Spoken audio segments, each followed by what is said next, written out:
Hey everybody, welcome back to my channel. My name is Jess and I have just recently completed my first year of Teachers College, so this video will be me sharing what my experience was like so far in my first year of Teachers College.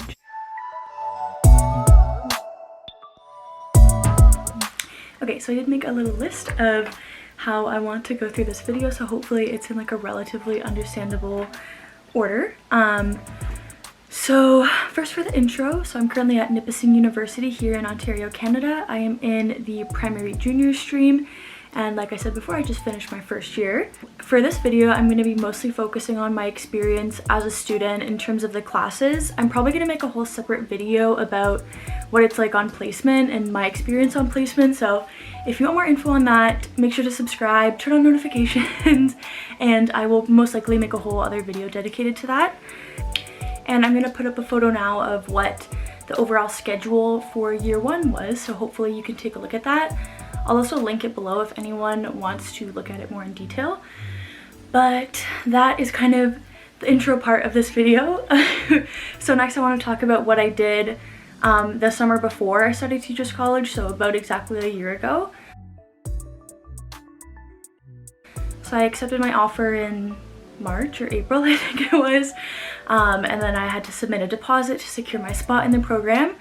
And then there's quite a bit of paperwork that you have to fill out for the program. So you have to submit your school board choices for placement. So the way it works for Nipissing was that we got to choose 3 different school boards that we would be interested in doing our placements with. We got to rank them, list some specific schools within each board that we would be interested in working at. Just gives Nipissing an idea of where you want to do your placement. So I would say about 90% of us in the program got our first choice of school board, so that was really nice and awesome for everyone that they got their first choice. I know not all teachers colleges in Ontario allow you to choose which school board you would like to do your placement at. I know at least for York, you're confined to the GTA region, so that's another pro of Nipissing, and that was another reason why I had such a good experience with placement. So another thing you have to do in the summer before was apply for a police check, and I do have to do this again, so it is something you have to do annually. Again, they recommend starting early. I think you're recommended to start applying for it as of May 1st so that you can have it by September. What else was there? Oh, so another thing I did the summer before was I looked on Facebook if there was a Facebook group for my cohort, and luckily when I was looking there actually was a Facebook group already created by someone, so I joined that Facebook group. I was able to connect with people from my cohort. We would just kind of ask general questions, kind of get to know each other. We did do like a Zoom game night even once before the school year started, so I'd recommend looking for the group, or either if there's not one, create one yourself and go ahead and do that. Also, off of that Facebook group stemmed different group chats for the different divisions. So I'm currently in a group chat just for the primary junior students, which is also really helpful because our schedules were all the same. So it was better to ask questions about specific classes there, and it was just more helpful overall to have a specific cohort group chat. But I still had the Facebook group also to connect with people from my year in general. So looking more specifically at first term, what the fall term, if you will, all of my courses were online because it was fall 2020 during COVID, so that was that. I was pretty apprehensive to online classes at first, but I actually really got the hang of it and really started to enjoy it. All of our classes were asynchronous, so the professors would just upload the content on the Sunday or Monday or whatever, and we would have the week to work through it at our own pace, which I personally preferred over having a synchronous model where we'd have to hop on Zoom like twice a week or whatnot. So yeah, I like the asynchronous model. I don't know how relevant this will be for the years moving forward, so if you're seeing this in like 2 years, it's probably going to be totally different and irrelevant, but I'd appreciate if you watch the video anyway. But yeah, so I had all online courses. My courses for the fall term, I'll probably put up a screenshot again of what they were, but I have it on my laptop here that I'm just going to read off. So I had Legal and Social Foundations, Curriculum Design, Proactive Classroom Management, Language and Literacies, and Health and Phys Ed. So again, those were all online and they were all catered to the primary junior division again. So that was pretty nice. I think I also want to go through what a sample assignment looked like for each class, because I did get a couple questions about that through my other social media.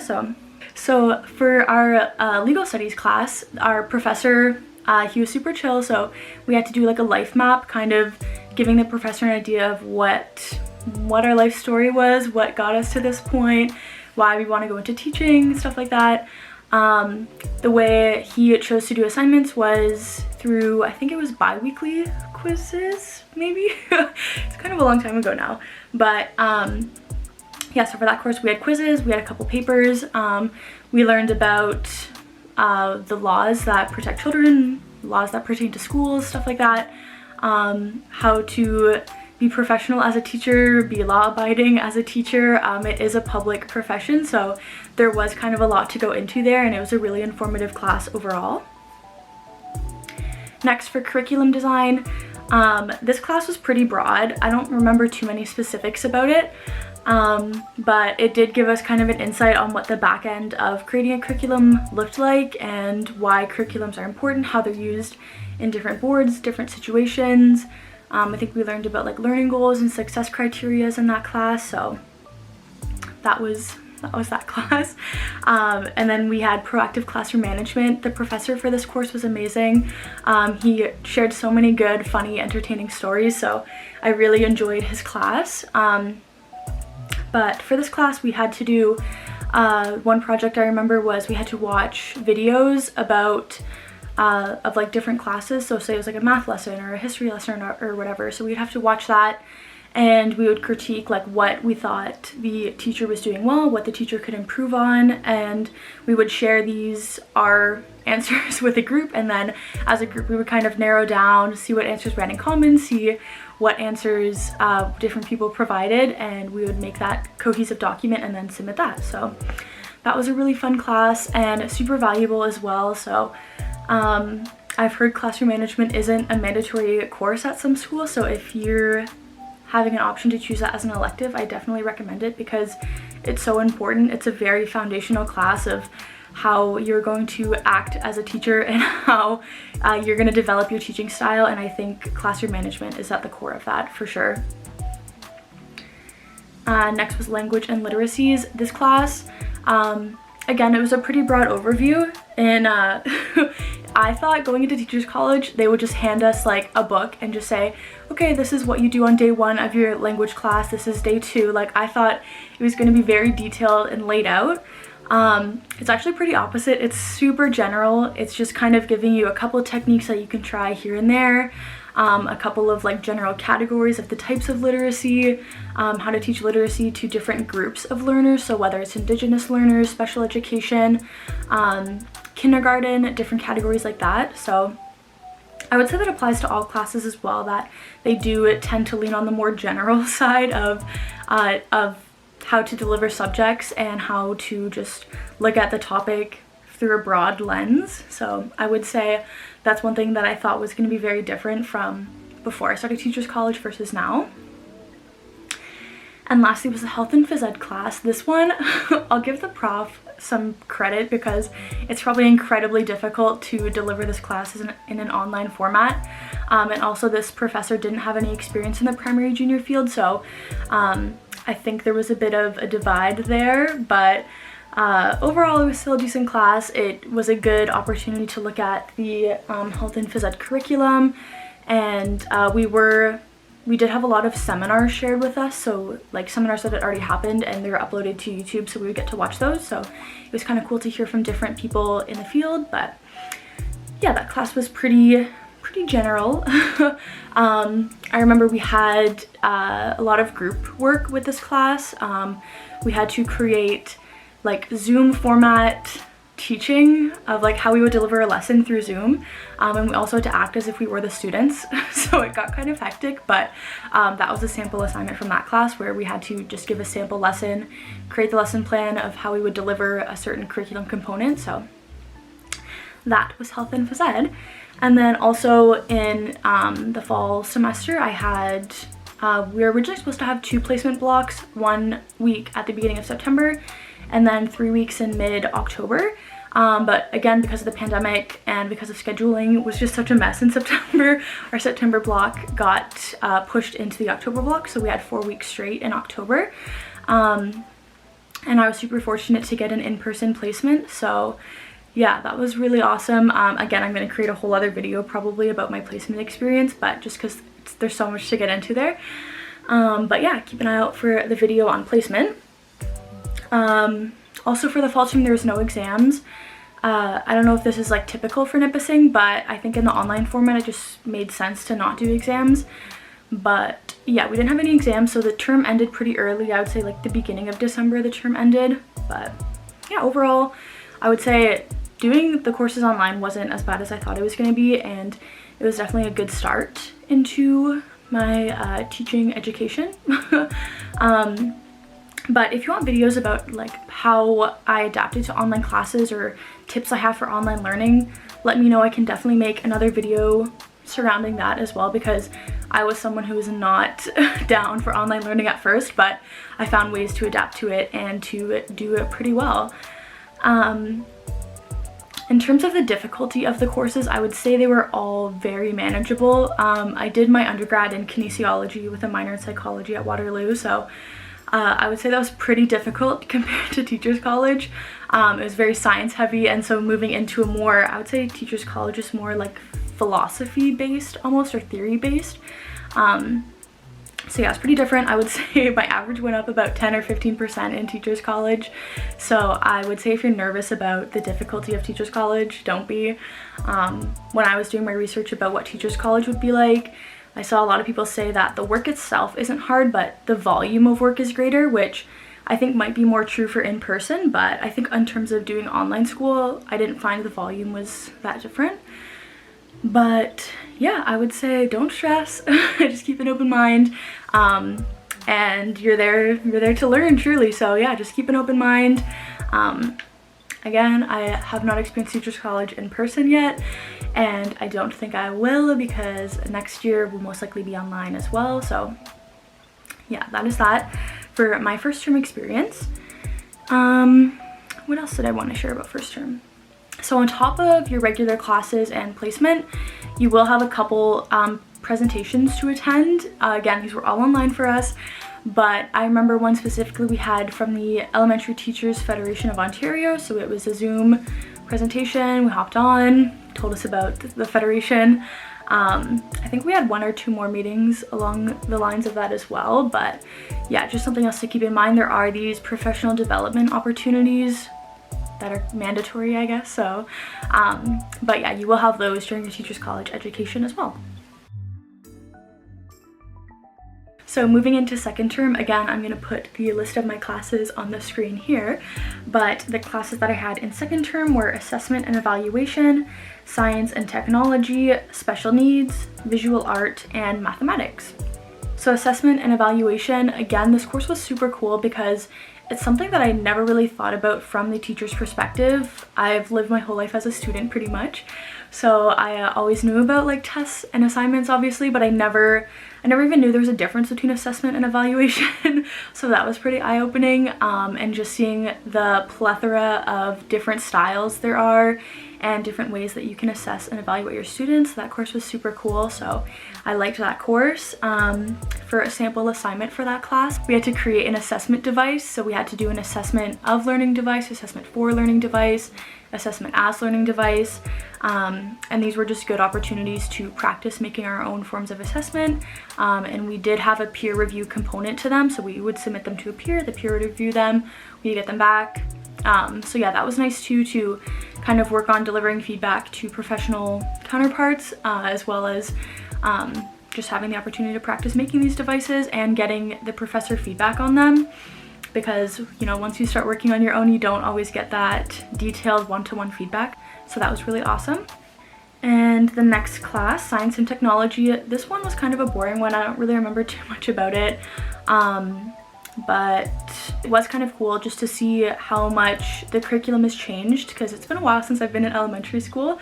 So it was cool that there's like, they teach coding now in grade 1, 2, 3, you know, so I think it's really cool to see how the curriculum is changing to adapt to the times. So that was cool to see, but also a little intimidating because I know nothing about coding as it is. So I was kind of like, oh crap, I'll have to learn about it before I actually go into teaching other people about it. So that was kind of a little nerve-wracking because I feel like I know obviously everything at the elementary level, but to see that there's a lot of new content being added to the curriculum. So yeah, I'll have to brush up on that, but there are so many resources online to help that I'm not too worried about it. So that was the science and technology class. Next was special needs. This professor was a bit older, so it wasn't the most engaging class, but I'm super passionate about special needs and I would definitely like to work as a special needs educator. So I was excited for this class, and it was cool to see. We did a lot of history about special education programs, so it was cool to see kind of the evolution of special education programs, and yeah, just learned a lot there. Sample assignments, we had to do brochures. So we had to do a brochure for a specific school board, and we had to do like one type of learning impairment and a program that the school offered.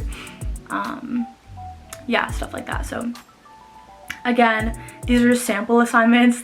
I'm not promising that these are the exact assignments you'll get if and when you go to Teachers College, but these are just some example assignments of what I had to complete in my time at Teachers College. For this class we also had to do a unit plan, which was cool because I hadn't had experience doing a unit plan in any of my other classes, so it was cool to see an outline of what a unit plan looked like, and then to get to work on a unit plan too, and to kind of practice laying out a unit plan and having lessons build off of one another. So that was pretty cool. And next was the visual arts class. This was probably one of my favorite classes. The professor had us create our own art project every week. So I really like doing that, especially during COVID. It was just really cool to have these experiences of just getting to sit down and do art, especially when it's part of your education and it's part of your like required schooling. So that was pretty cool. And for 50% of our grade, we submitted the portfolio of the artwork that we created throughout the term. So that was pretty generous, I felt. But yeah, I love this art class. I like doing art to begin with, so it was kind of cool just to see the different types of art that are being taught to students and the types of art that we can teach to our students in the future. So yeah, I loved that class. The prof was like your typical art teacher. She was awesome. So yeah, I enjoyed that class. And lastly was mathematics. I'm not someone who has like too much math anxiety, but I think we did touch a lot on how math can be a very intimidating subject for a lot of people. And we talked a lot about developing a growth mindset with our students, especially when it comes to math. So I think it was cool to see it from a different perspective, and a lot of my classmates, they didn't feel super confident in math, so it was kind of nice to get to help them through that and just gain more perspective on it. Yeah, I enjoyed that class. We would have weekly assignments of completing math questions. We'd have to do practice math questions because to become a certified teacher in Ontario, you do have to complete a math proficiency test, I believe is the name. So we did have weekly practice questions for that. Again, it's at the elementary level, so I'm not overly concerned, but yeah, that was the math for primary junior class. In the winter term as well, we did have another placement block for 4 weeks, and at Nipissing, your first year fall placement and winter placement are at the same school, so it was actually really cool to get to go back to the same school and see the students again after like 3 months of not seeing them. And in kindergarten especially, they changed so much over 3 months, so it was really cool to get to go back to the same group of students, go back to the same school, keep building those relationships. So yeah, I enjoyed that. Again, there'll be a whole other placement video, so keep an eye out for that. But yeah, I enjoyed my placement in second term again. And then same as first term, we did have a couple presentations or professional developments that we had to attend. One specifically that I remember from second term was the community learning experience presentation. So as part of our teacher education in Teachers College, we have to do something called a community learning experience. I think all universities or teachers colleges title this a little bit differently, but we have to do a placement where it's with the age group that we want to teach, but it's not in a school. So it could be at like museums or like sports programs or other educational programs, but basically anything outside of a school. So I'm hoping to do mine something with people with special needs. I'm also passionate about like sports and athletics, so maybe some kind of athletics programs or the Special Olympics I would love to get involved with somehow, or motion ball, if any of you know what motion ball is.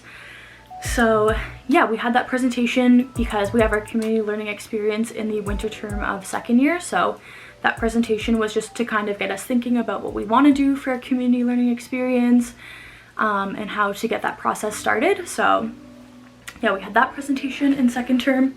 But yeah, that was kind of the super quick run through of my experience in first year teachers college. If you have any more specific questions, please drop them down below. I hope that wasn't like too fast. I hope you kind of got an idea of what my experience was like. Overall, it was a really positive experience. I did very well in all my classes. I still managed to make connections with some of my classmates even though everything was online. And yeah, I feel that I'm definitely way more prepared to be a teacher. So overall, first year was done. I was pleased with it. Gotta check my note here, see if there's anything else I want to go over. I did film a podcast recently with one of my friends who is also at Teachers College. He attends York for Teachers College. And so we filmed a podcast episode comparing our experiences throughout Teachers College so far. And we had another friend join too, and he's currently at Western. So go check out that podcast. I'll definitely link it below. It's also on YouTube. So if you want to hear about more experiences from different teachers colleges, definitely check out that episode. Jeff did a great job with it. I had a lot of fun there, and he uploaded another video where we talk about our experiences donning and how that relates to teaching. So this is a plug for him and I both. But yeah, go check out his channel if you want to hear about more experiences from other people who are in Teachers College in Ontario. Yeah, I think that is everything I want to go over for this portion. I'm gonna do a little Q&A now. I feel like a real YouTuber doing a Q&A here. But I put up a little thing on my teacher Instagram, which is Teaching with Miss Jess. I'll put it on the screen here.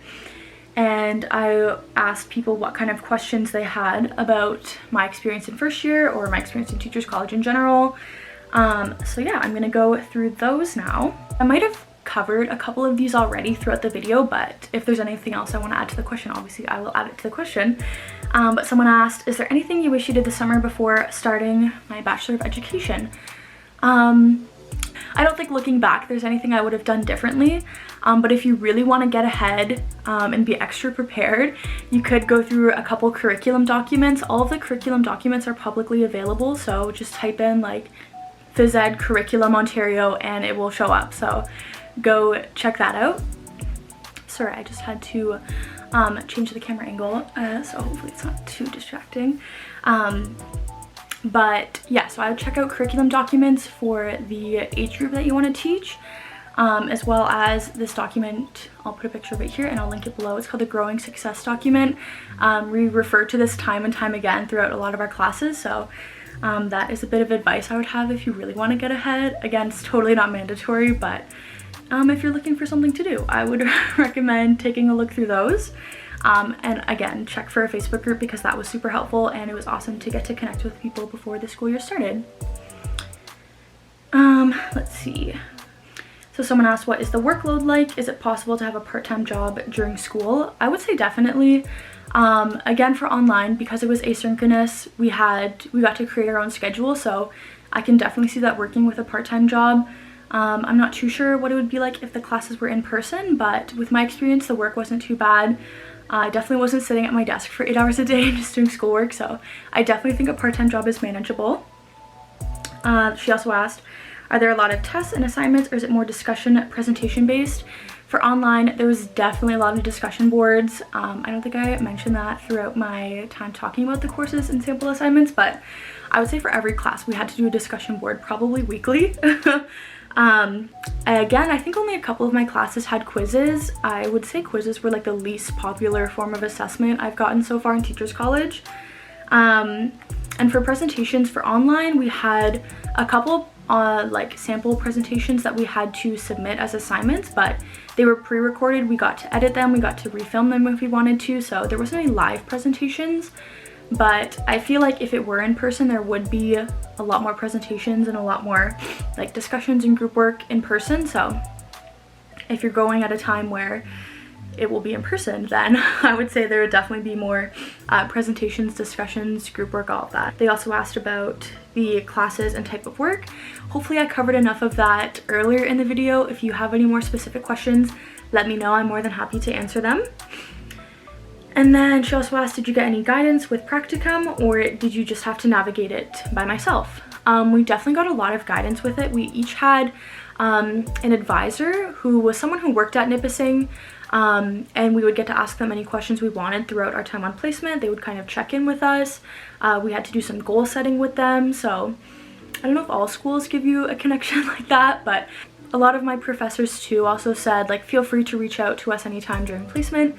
So yeah, you definitely have the option of still connecting with your professors during placement if you have any questions. And the placements are fully set up by Nipissing. Nipissing got to choose our schools that we go to, the grade that we're in. So we really don't have much autonomy in terms of setting it up, but it's also nice because there's no stress at all in terms of setting it up. So yeah, placements were completely set up by the school. They are unpaid positions, if anyone is wondering that as well. You definitely do not get paid for them. But yeah, we also had like practicum binders that we had to keep on top of, which I do kind of touch on in my prep videos for placement and my placement vlogs and in those. If you have any more questions about that, again, sorry if I'm awful at answering these, but yeah, we definitely had a lot of assistance during placement. Nipissing set up the placements for us, so yeah, I would say you definitely have a lot of support on them, and you are not alone during placement. So what else? Okay, so this one girl asked, what do you expect for classes / practicum? They start next week, so sorry I asked this a while ago, but good luck to you since you've already started. I hope it's going well. But yeah, I kind of covered a lot of classes before. I'm gonna film a separate video for placement, but if you have any questions that you want me to answer in that video, please drop them down below and I will definitely get to those in that video. Just a couple more here. Someone asked, any general differences between undergrad and teachers college? I would say teachers college is a bit more refined, maybe, if that's the right word. A lot of people notice, like, when you go from high school to university, the population of people changes because you're around people who are like pursuing what they want to pursue, kind of, for most people anyway. But yeah, in teachers college, everyone there has a very similar mindset. I think there's a lot of similar traits between people who want to become teachers. So in general, I would say, like, I enjoyed talking to all of my colleagues. There wasn't any classmate who I was like, ugh, I would not be friends with them. So yeah, I liked all of my classmates. I think everyone has a really similar mindset. The coursework, I would say, you're how do I phrase this? You're being prepared to be a teacher, whereas in undergrad, you're just kind of being taught at, like, the professors are just giving you all of this content, whereas in teachers college, they're giving you content that's preparing you to be a teacher. So yeah, the content is way more tailored. It's way more specific of, like, prepping you to get into the workforce, whereas in undergrad, it's just kind of more of a general education. So I know those differences are super vague, but that's just kind of how I feel. In terms of, like, the delivery of course content and the experience itself, I wouldn't say it felt too different from undergrad. So it's not overly professional as doing a master's or a PhD. Haven't done either of those, but I'm just guessing. I don't feel like this pressure to be super professional. But yeah, those I would say are the general differences. Okay, so another question, how you apply to teachers college, high school grades, and undergrads, basically an info video. So they're asking for a whole video. Hopefully I can answer their question in like 2 minutes here. But so yeah, I did a whole video about how I applied to teachers college. I can link it below, or I'll put it in a card, however that works. I don't think I've done it yet. But my high school grades, I think my average leaving high school was an 88 or an 89. I went to University of Waterloo for my undergrad. I initially applied to recreation therapy, which I think was like an 80 average to get in, but then I switched into kinesiology in my second year there. So yeah, my average leaving Waterloo, I would say was like a 75, maybe up to like a mid 80 based on how the schools calculated it. Because some schools or some teachers' colleges only look at your last 20 credits, whereas some look at your best 20 credits, so, or half credits, I think. So yeah, based on how the school calculated it, my average was anywhere from like a 75 to like a low to mid 80. And my average so far in teachers college is probably like a 93, 94. So that gives you a general idea of my academic history. Again, not to brag, but that's just the reality of it. That's just how I've done so far. So if you feel like you have similar grades to me, then you will be fine. If you have any more specific questions about that, let me know, drop them down below. And then the last question, hopefully my camera doesn't die. But someone asked, is there a good community among students? So again, my year was all online, but we did have the Facebook group. We do have multiple group chats. A lot of us have added each other on Facebook, followed each other on Instagram. So I feel like there is a pretty good community despite it being all online. I would say I fit the major cohort of what my year is, like mid-20s women. I would say teachers college is dominated by women. The teaching field in general, I would say, is more women dominated. So I felt I had a lot in common with the people in my year. Again, that's just speaking from my experience. Other people might have had a totally different experience, but everyone, again, is super nice. I think it takes a certain kind of person to be a teacher. So people do tend to be a bit more outgoing, really understanding, really compassionate, empathetic. So yeah, I would say there is a good community. It's not a very competitive program. Everyone is from like very different locations. So you don't feel this need to like be better than the person next to you to get a job before them, etc. So yeah, I would say there is a good community among students, but hopefully that answered everyone's questions. If you have any more, drop them down below. I'm happy to answer, or reach out to me on my teacher Instagram, which is Teaching with Miss Jess. I am super happy to answer any questions there. But that was all for today's video, so I hope you guys enjoyed it. I hope I was able to give you a better look at what you can expect if you're going to teachers college, or if you're just following along with my journey. I hope you enjoyed the video. But yeah, I'm gonna go ahead and go before my camera dies. So thank you guys so much for watching this video. Feel free to like and subscribe to my channel if that interests you. But yeah, that is all I have for this video. So again, thank you guys so much for watching, and I will talk to you in my next video. Bye.